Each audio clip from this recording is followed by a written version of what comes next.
Now at 5 a.m. on WKYT this morning, a traffic alert we're tracking in Lexington this morning. A portion of I-75 is shut down after a crash involving two semis.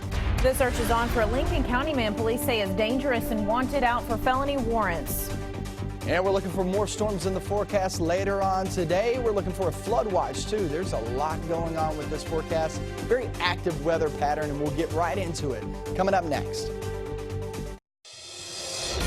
Tracking, alerting, protecting. This is WKYT This Morning.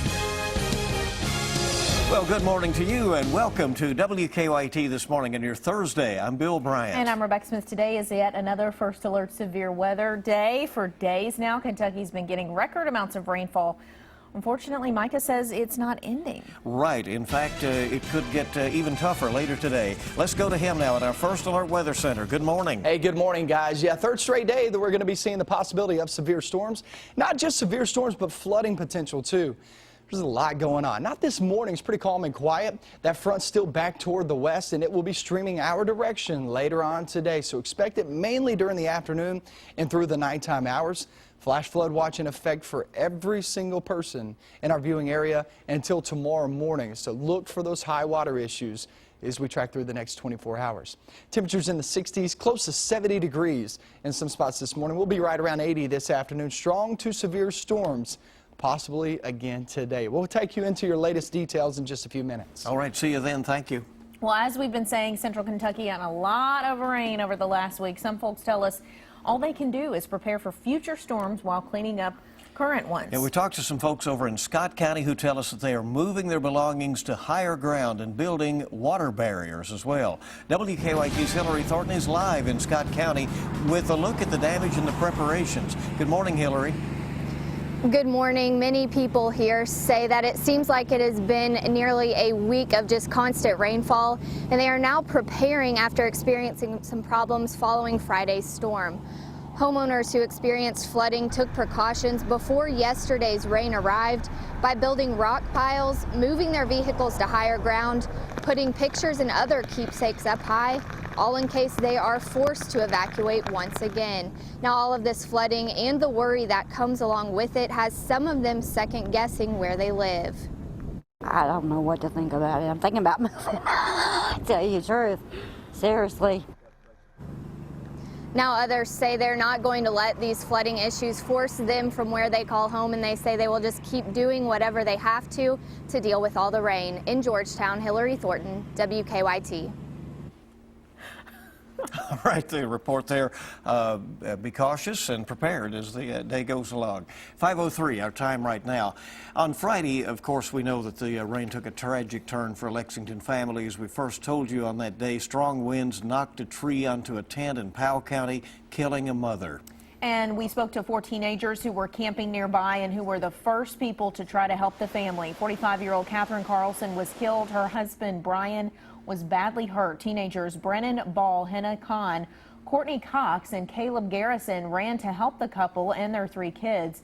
They helped get the tree off the tent and then stayed with the children until other family members showed up. The teens say they did what anyone would have done in the situation.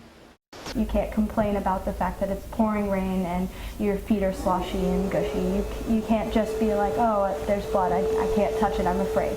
You have to be there and you have to actually help, or else nothing's going to get accomplished. Brian Carlson is still in serious condition at UK Hospital. Large hail from a storm in Johnson County caused some damage yesterday afternoon. The hail cracked a window in the library of Flat Gap Elementary, so school leaders dismissed classes about 20 minutes early yesterday. Some people around Johnson County also reported damage to their cars. No injuries reported from the storm. We can help you track the storms even if you're away from your TV today and into the evening when we'll really be watching things. On WKYT.com, you can use the First Alert Defender, zoom right into your neighborhood or community. You can also download the WKYT app for your iPad or your smartphone and take us along. That will connect you to all of our weather tools, including live radar. So we are tracking a traffic alert this morning in Lexington. A portion of Interstate 75 has been shut down for hours now after a semi crash. Firefighters tell us a semi's tires caught fire when the driver pulled off the road and then another semi hit the truck. WKYT's Mark Barber is live from the scene with the latest developments. Mark, good morning. What happened there? Good morning, Bill and Rebecca. I-75 southbound here at mile marker 115 has been reduced to one lane since 12:15, which is when firefighters say two semis crashed here. Now, as you can see, most of the wreck has been cleared by crews. However, at this time, they are still working to reopen the two lanes that are closed. Now, according to firefighters, the crash happened when the tires of a semi caught fire. We're told the driver started to pull off the interstate when another tractor trailer crashed into him. Officials tell us that driver could not see the road because of smoke. We're told that driver was not hurt, but firefighters say the driver of the first semi was taken to the hospital to be treated for minor injuries. Crews have cleaned up much of the mess that was here. One of the 18-wheelers was carrying dryer sheets, and they were scattered across the interstate after the crash. Now, those have been picked up, but it may be some time before the rest of this accident scene is cleared. Crews say that there's no word at this time as to when they will have everything picked up here, and those closed two lanes will be back open. Live in Lexington, Mark Barber, WKYT. Very active scene there. Thanks so much, Mark. The search continues this morning in Lincoln County for a man investigators call dangerous. The Lincoln County Sheriff's Office looking for James Blakey, who's wanted out on felony warrants. Police say Blakey threatened them and refused to surrender before running off. Yesterday, the search centered in some woods around Effusis School Road. The sheriff told us that some people told them they saw Blakey last night. Police say they still have not found him. State police say one of two escaped inmates from Wolfe County is back in custody. Police say John Trent was arrested last night in Powell County, but his cousin, Dallas Trent, is still on the run. The Trents were originally arrested on robbery charges, but about 2 weeks ago, police say they jumped out of a transport van that was headed back to Wolfe County from the Three Forks Regional Jail in Lee County. We're learning more about the arrest that Lexington police made during UK's run in the NCAA tournament. A UK spokesperson says only a small number of students were among the 69 people arrested. UK used its database to cross-check the arrests. The university says only 7 people arrested were actually students. Most of the people who police charged have alcohol intoxication or disorderly conduct charges now to face in court. I wonder who those people were that weren't students. I guess just 62 others. Yeah, 62 others. Yeah, nice. All right, let's see what's happening out on the roads. Not hearing of any problems necessarily other than what Mark was reporting there on I-75. Yeah, which is a major problem. We'll keep you informed on that this morning. Now, I-64, I-75, the northern split, the Madison County resurfacing northbound at least is now down to one lane just north of Richmond. So very slow going there this morning.